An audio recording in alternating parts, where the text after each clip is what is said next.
శ్రీమాత్రే నమ. జయ గురు దత్తాత్రేయ నమ.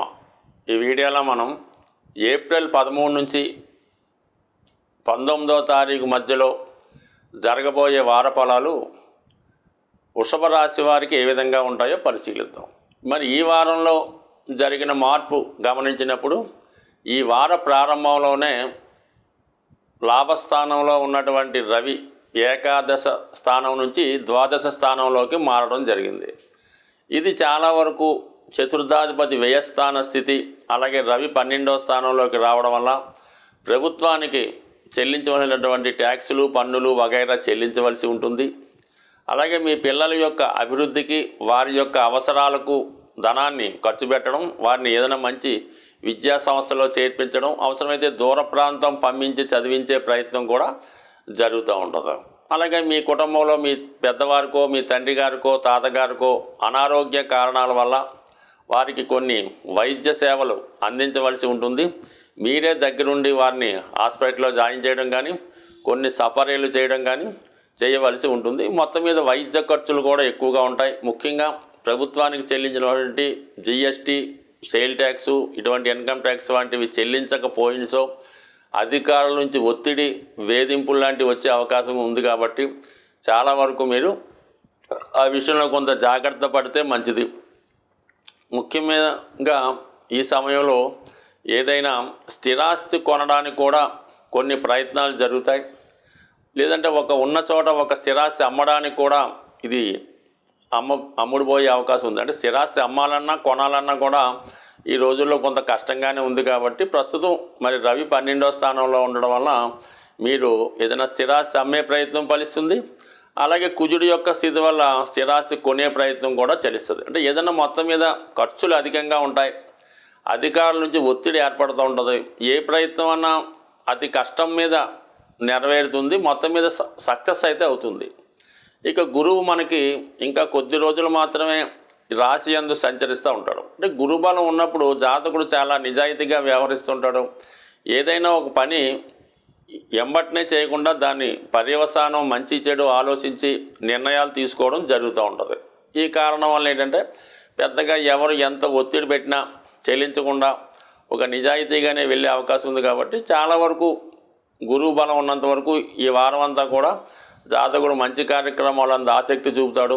మంచి వారితో పరిచయాలు పెరుగుతాయి, అలాగే మంచి ఆలోచనలు కలుగుతాయి. ముఖ్యంగా వివాహ ప్రయత్నాలను ఏమన్నా చేస్తే ఈ వారంలోనే కంప్లీట్ చేసుకోవడం మంచిది. అంటే నెక్స్ట్ వీక్ కూడా మంచిదే.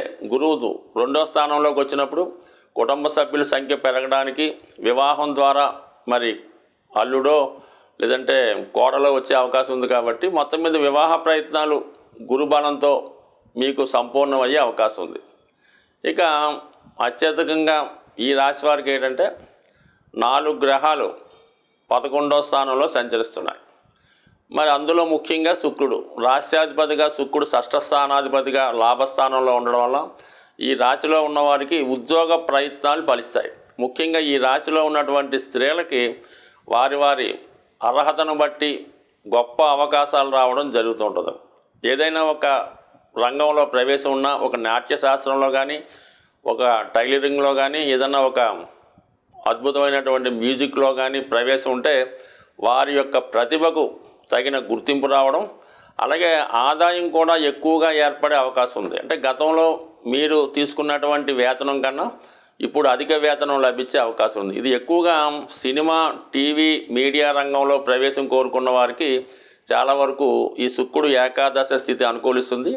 ఇక ధనాధిపతి బుధుడు కూడా లాభస్థానంలో ఉండడం వల్ల దాని తగ్గ ఆదాయం కూడా రావడం జరుగుతుంది. ముఖ్యంగా మీలో ఉన్నటువంటి ప్రతిభకు తగిన గుర్తింపు రావడం జరుగుతుంది. ఇన్నాళ్ళుగా మిమ్మల్ని మర్చిపోయినటువంటి వారు తిరిగి మళ్ళీ గుర్తు చేసుకొని మీకు మంచి మంచి అవకాశాలు ఇవ్వడం, మళ్ళీ మీరు వెలుగులోకి రావడం, మంచి నేమ్ తెచ్చుకోవడం కూడా జరిగే అవకాశం ఉంది. ఇక రాహు ప్రభావం వల్ల విదేశ అవకాశాలు, దూరమైన మిత్రులు తిరిగి కలుసుకోవడం, ఏదైనా వృషభ రాశి వారికి చాలా వరకు ప్రస్తుతం ఏర్పడినటువంటి గ్రహస్థితి అనుకూలంగా ఉండడం జరిగింది. ఒక మార్గంలో కాకపోతే వేరొక మార్గంలో అయినా మీ పని పూర్తవడం జరుగుతుంది. సాధారణంగా జ్యోతిష్యాన్ని, గోచారాన్ని, జాతకాల్ని నమ్ముతున్నవారు రవిగ్రహాన్ని ఆరాధన చేయవలసి ఉంటుంది. రవి యొక్క బలం ఉంటేనే ఆ జాతకుడు అటు ఆర్థిక విషయాల్లో కానీ నెగ్గుకు రావడం జరుగుతూ ఉంటుంది. మరి ఈ వారంలో రవి ఉచ్చ స్థానంలోకి రావడం జరిగింది. అంటే రవి బలంగా ఉన్నప్పుడు మనకి ప్రభుత్వ సంబంధించిన కార్యక్రమాలు చాలా వరకు అనుకూలంగా ఉంటాయి.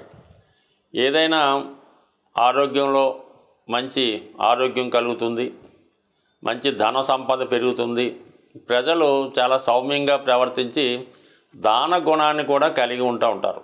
మరి ఈ సమయంలో మీరు ఏ రాశివారైనా ఏ లగ్నం వారైనా రవి బలం ఉంటే మిగతా గ్రహాలన్నీ సహకరిస్తాయి కాబట్టి మరి ఈ సమయంలో మీరు చాలా వరకు ప్రతిరోజు అంటే కామన్గా చెప్పేదైనా ప్రతిరోజు సూర్య నమస్కారం చేసుకోవడం వల్ల అంటే ముఖ్యంగా ఏంటంటే రవి యొక్క అనుగ్రహానికి సత్యనారాయణ స్వామి వారి వ్రతం అది కంపల్సరిగా మీరు చేయించుకోవడం వల్ల లేదంటే ఆ వ్రతంలో పాల్గొనడం వల్ల రవిగ్రహ అనుగ్రహం లభిస్తుంది.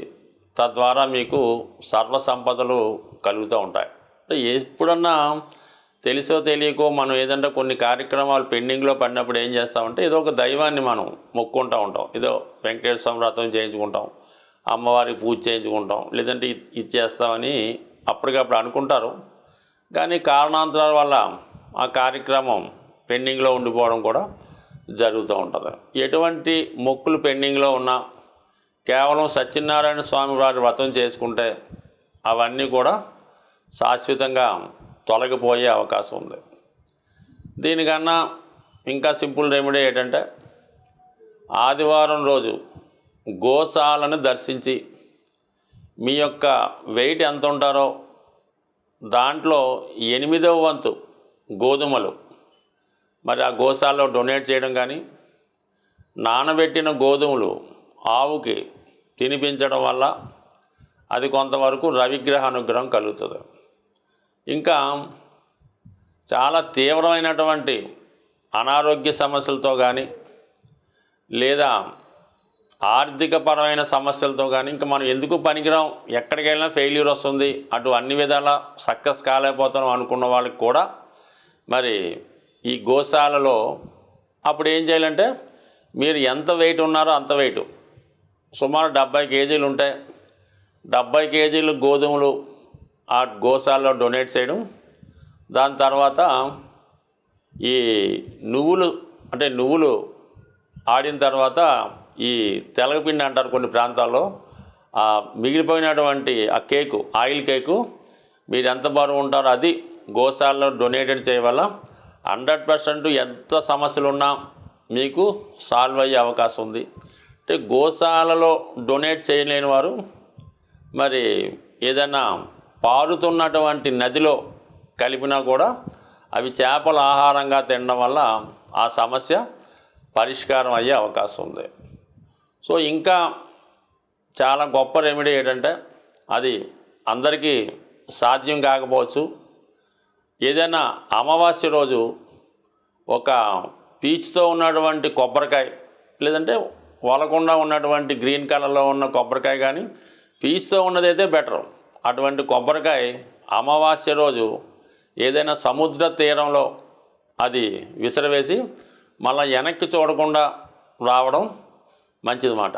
ఈ విధంగా చేయడం వల్ల కూడా ఏదైనా ప్రపంచానికి సర్వ మానవాళికి ఐశ్వర్యాన్ని ధనాన్ని ఇచ్చేవాడు సూర్య భగవానుడు మాత్రమే. అంటే అన్నిటికీ శ్రీమన్నారాయణ ఉన్నప్పటికీ కూడా ఎవరి కర్తవ్యం వాళ్ళు చేస్తూ ఉంటారో అందరి ద్వారా ఆ భగవంతుడు ఈ నవగ్రహాల ద్వారా ఒకరి ద్వారా ఒక్కొక్క పని చేయడం. అంటే పెళ్లి చేయాలంటే శుక్రుడు అనుకోవచ్చు, ధనం ఇవ్వాలంటే సూర్యుడు, ధైర్యం ఇవ్వాలంటే కుజుడు, ఈ విధంగా ఉంటుంది. కాబట్టి వీళ్ళందరూ మనకు కరెక్ట్గా ఉండాలంటే సూర్య భగవానుడి అనుగ్రహం తప్పనిసరి.